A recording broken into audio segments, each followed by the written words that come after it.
ዳራችንንም ሊያሳጣን የሚችል ጉዳይ እንደሆነ እንድታስቡት። አንዱ አንዱን ያቆሰለው፣ አንዱ አንዱን እየሰደበው፣ አንዱ አንዱ ያዋረደው አይደለም ጓደኝነት። ማዳበሪያው የአድናቆት ቃላቶችን መጠቀም። በምንድነው ማደንቀው? ደግሞ እኔ የሚደነቅ ነገር አለው እንዴ? ያንተ እኮ ባልነት፣ ያንቺ እኮ ሚስትነት ተባባሉ። ዛሬ ሚስቶች የማያደንቋቸውን ባሎች ውጭ የሚያደንቋቸው ብዙ ሰዎች እንዳሉ። ብዙ ሰዎች ሰው ፊት መቆጣት ነው የሚችሉ። አንዳንድ ሰው በሆዴ ነው በውስጤ ነው ሞት አንተ ትሞታለህ። ዛሬ ጀምሩት። ውጪ በመከልከል ሚስትየውን በማሳቀቅ ስቃይ የሚያበሉ እኮ ማት ሰዎች፣ በጣም ስስታም የሆናችሁ ሰዎች እስቲ ደግ የመጨረሻ ትዳር አጋሮቻችንን እንቀበላቸው።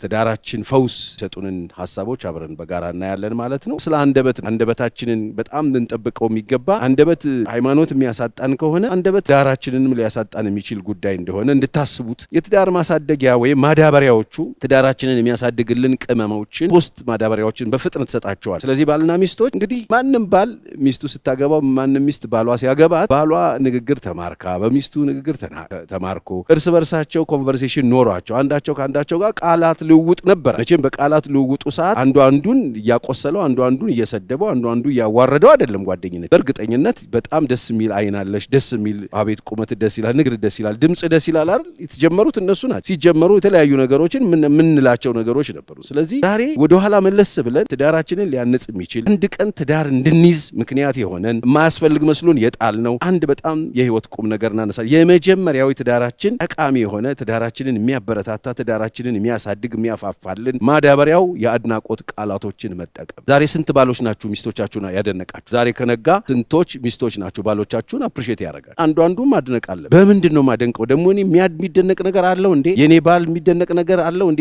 የኔ ሚስት የሚደነቅ ነገር አላት እንዴ ትሉ ግዴላችሁም ቆም በሉና እዩት። የምታደንቁት አንድ አፕሪሼት የምታደርጉበት አጠገባችሁ ያለው የትዳር አጋራችሁን ልታደንቁት ያስፈልግ። በጣም የሚጠቅም ነገር፣ ዳርን የሚያፋፋ በጣም ወሳኝ ነገር። ሰው ሁሉ አድናቆትን የሚፈልግ ፍጡር ነው። ሰው ሲባል ለሰራው ነገር ጎሽ የሚፈልግ፣ ላደረገው ነገር መልካምነቱ፣ ለሰራው ነገር ጎበዝ የሚባል። ስለዚህ ባል ሚስቱ፣ ሚስት ባሏን አድንቁ፣ ተደናነቁ። ምንድነው የምንደናነቀው? ቸሬ ሰው አድናቆት የሚፈልግ ፍጡር ስለሆነ መልካምነቱን አድንቁት፣ መልካምነቷን አድንቁት። ምናልባት ለእናንተ እንኳን ባይሆን ለልጆቻቸው መልካም ከሆኑ በእሱ አድንቋቸው። ያንተ እኮ ባልነት፣ ያንቺ እኮ ሚስትነት ተባባሉ። መልካምነትሽን አደንቃለሁ በልና ንገራት። ለልጆችሽ ያለሽ ሞራል፣ ልፋትሽ፣ ጥረትሽ ከጧት እስከ ማታ ለነሱ ብለሽ ስራሽን፣ ያንን ትምህርትሽን አቁመሽ ለሱ ለማሳደግ የምትከፊውን ዋጋ ሰጠዋለሁ በልስ። ዛሬ ስንት ባሎች ናችሁ ስራ ፈተው ቤት ውስጥ ቁጭ ያሉት ሚስቶቻችሁን አፕሪሼት የምታደርጉት? ልጆች ለማሳደግ ትምህርታቸውን ያቆሙ ልጆች ለማሳደግ ከእናንተ ጋር አብረው በጋራ ያፈሩትን ልጅ ለማሳደግ እናንተ ስትሮጡ እነሱ ቁጭ ያሉ ሚስቶች የሏችሁ። መማር ሲችሉ፣ መስራት ሲችሉ፣ ማድረግ ሲችሉ ቤት ቁጭ ያሉ ሰዎች የሉም። እነሱ ሰዎች መደነቅ የለባቸውም።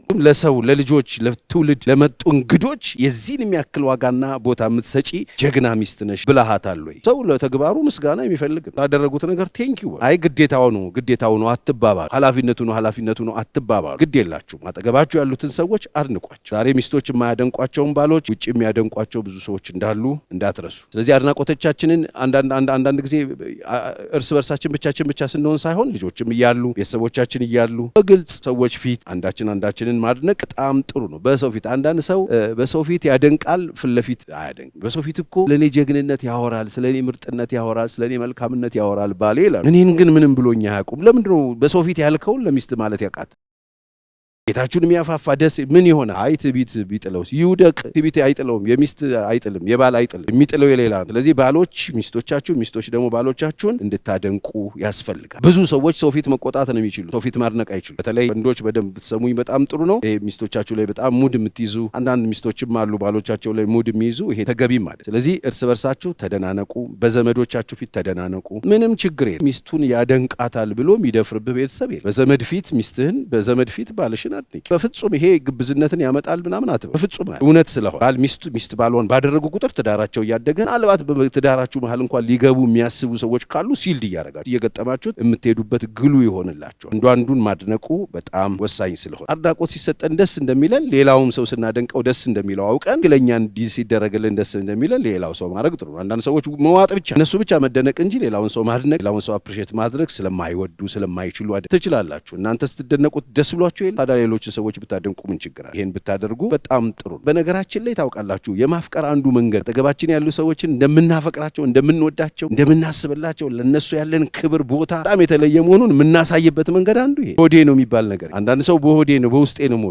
መውደዱን ሳይናገር የሚሞት ሰው አለ። ግሩም ሰው መሰለች ምናምን ይላል ካለፈች በኋላ ነው። ይሄንን ስታደርጉ የሚሆኑትን ነገሮች ልንገራችሁ። ለምሳሌ እየሰማችሁ ለልጆቼ በጣም እድለኛ ልጆቼ በጣም እድለኛ ናቸው፣ በጣም የምትወዳችሁ እናት አለቻችሁ ብትል በልጆቹ ፊት ምን አይነት እኮ የተባረከች እናት አላችሁ ብትል ልጆቹ ላይ ምን ነው የምትፈጥር? አይ ስለማትወዳችሁ ነው የምትቆጣችሁ፣ ስለማትወዳችሁ ነው ሞባይል የከለከለቻችሁ፣ ስለማትወዳችሁ ነው እንትኑን የዘጋችባችሁ ከምትል ምን አይነት የተባረከች እኮ እንዴት እንደምትወዳችሁ ለእናንተ ያላት ፍቅር ብለህ በልጆቹ ፊት ይሄን ብታደርግ በጣም የሚገርም ነው። ደግሞ እንችላለን እናት ናት የምትገርም እናት ናላችሁ ማድነቅ ትችላላችሁ። ይሄን ስትጀምሩ በእርግጠኝነት ቆንጆ የሆነ ቤታችሁ ይመጣል። የኔ ሚስት የኔ ባል እንግዳ ተቀባይ፣ ሰዎች ወዳጅ፣ ሰዎች አፍቃሪ ናት። በጣም ቤቷ ላይ እንግዳ ስትቀበል፣ እንግዳ ስታስተናግድ የመጡ ሰዎች ደስ ብሏቸው ነው የሄዱት። የመጡ ሰዎች በልተው ጠጥተው ነው የሄዱት። በቃ እንደዚህ እኮ አሉ። በጣም ምን አይነት ሚስት ነው ያለች አሉ። ምን አይነት ሚስት ነሽ አንቺ እግዚአብሔር ይባርክሽ ብለን አንዳችን ብናደንቅ፣ ጓደኞቻችሁ የነገሯችሁ መልካም ነገር ብትነግሯቸው ምን ችግር አለ?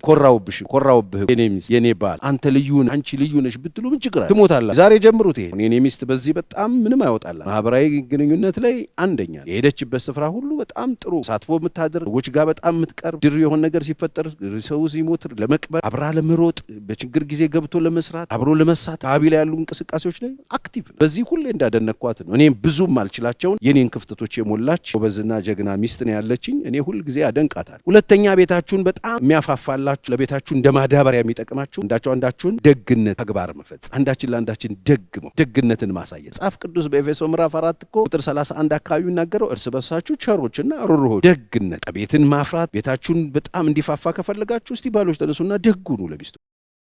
ብዙ ነገር ኖሮት ሚስትየውን ጪ በመከልከል ሚስትየውን በማሳቀቅ ስቃይ የሚያበሉ እኮ ማት ሰዎች። እኔ አንድ ኬስ ሲመጣ ወንድ ነው ከኋላማ። በጣም ስስታም የሆናችሁ ሰዎች እስቲ ደግ ሁኑ፣ ራሄን አሳዩ። ቤታችሁን የሚያሳድግላችሁ ቤታችሁ ውስጥ ያሉት ሚስቶቻችሁ መኖር የሚያምራቸው የሚያደርግ የሚገርም ማዳበሪያ ነው። ደግ ሁኑ። ሳይጠይቋችሁ ውስጥ ያድርጉ፣ ሳታስለቅሱ ውስጥ የሆነ ነገር አድርጉ። ባሎች ከነሱ ደብቀን ለበላተኛ ከነሱ ደብቀን ህይወታችን ላይ ምንም ጉዳይ የሌላቸው ሰዎች ተጠቃሚ ለማድረግ መሮጥ ይሄ እውቀት ማጣት። ስለዚህ ደግነትን ተግባር ፈጽሙ። እንደ ድሮ የዛኔ መጀመሪያ ስትጀምሩ ደግነትን አሳየታችሁ፣ መልካምነትን አሳየታችሁ። አንዳንዶቻችሁ ወንበር ስባችሁ፣ አንዳንዶቻችሁ ሳትጠየቁ ካርድ ሞልታችሁ፣ አንዳንዶቻችሁ መልካምነትን ፈጽማችሁ መጀመሪያ ያያት ጊዜ ያሳያት ደግነት። እሱን እኮ አይታ ነው ከቤት የወጣች። እሱን እኮ አይቶ ነው ደግነትሽን መልካምነትሽን አይቶ ነው ወደ ህይወትሽ የመጣው ከአንቺ ጋር ለመኖር ይወሰን። ስለዚህ ዛሬ የምትጨካከኑ በንፍግና ህይወታችሁ የተመታ ደግነት የራቃችሁ ሰዎች ወደ ልባችሁ እንድትመለሱና ቤታችሁን ማሳደግ የምትፈልጉ ከሆነ ደግነት ይሄኛው ሌላኛው ተግባር። ይሄ ቆዳችን ላይ ከስጋችን ላይ ቆርጦ የሚሄድብን የሚቆረጥ የሚፈለጥ ነገር ይሄ ደግነት ነው። አጠገባችን ያሉ ሰዎች መወደድ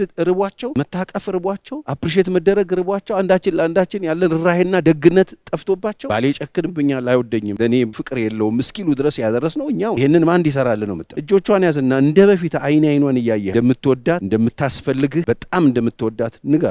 ደግነት ነው ከፍቅር ይሄ ታውቃላችሁ። በጣም ጥልቅ ፍቅር እወድሻለሁ ማለት የደግነት አንዱ ምልክት። አንድ ደግ ሰው ይሄ የማይከፈልበትን ነገር ለዛ ሰው እንደሚጠቅመው እያወቃችሁ፣ ያን ሰው እንደሚያኖረው እያወቃችሁ፣ መታቀፍ እንደሚጠቅመው እያወቃችሁ እጆቻችሁን ዘርግቶ ማቀፍ ምንድነው የሚያስከፍለው? ይሄንን መንፈግ ስስት ነው። ሰቃቃና መሆን ምን አለበት ዛሬ ብትጀምሩ አይናቸውን እያያችሁ ብታቅፉ ቤታችሁ ውስጥ ድርቅ አርጋችሁት። አንዳንድ ሰው ሳይለንት ዲቮርስ አድርጎ ተለይ አማረብን ብላችሁ ከሀገር ውጭ የምትኖሩ ሰዎች እዚህም እዛም አላችሁ። በነገራችሁ ምንድን ነው ይሄ ንፍገት? አጠገባችሁ ያለው ሰው እንደሚጠቅመው እያወቃችሁ፣ የእናንተ ኢነርጂ እንደሚጠቅመው እያወቃችሁ፣ እንደሚያኖረው እያወቃችሁ፣ ተስፋ እንደሚሆነው እያወቃችሁ ለምንድን ነው በስስት እንደዚህ የምታረጉ? ምን አለበት ደግ ብትሆኑ? ቤታችሁን የሚያኖርላችሁ ቤታችሁን የሚያፋፋላችሁ ከሞተበት ልክ ጠውልጎ እንደወደቀ ውሃ ሲያገኝ አትክልት እንደሚነሳ ቤታችሁን የሚያነሳላችሁ ነገር ደግነት ነው። ደግነት እዛ ከንግግር ያልፋል። መታቀፍ ብቻ አይደለም፣ መናገር ብቻ አይደለም፣ እንደገና ስጦታ ስጡ። ደግ በሉ፣ ደግ ሁኑ። በቃ ሚስቶቻችሁ ባሎቻችሁ የሚያስፈልጉትን ነገር ታውቃላችሁ። አንሱና ግዙና ሲጠቅልል አድርጋችሁ በጣም ነው የምወድሽ በሉና ስጡ። አንዱ የደግነት ምልክት ነው። ፍቅራችን ተግባራዊ ሲሆን የሚሆነ ፍቅር አይ ላቭ ዩ ብቻ ፍቅር ይሄድ አንደበትና በቃል አትዋደዱ ይላል። በስራና በእውነት እንጂ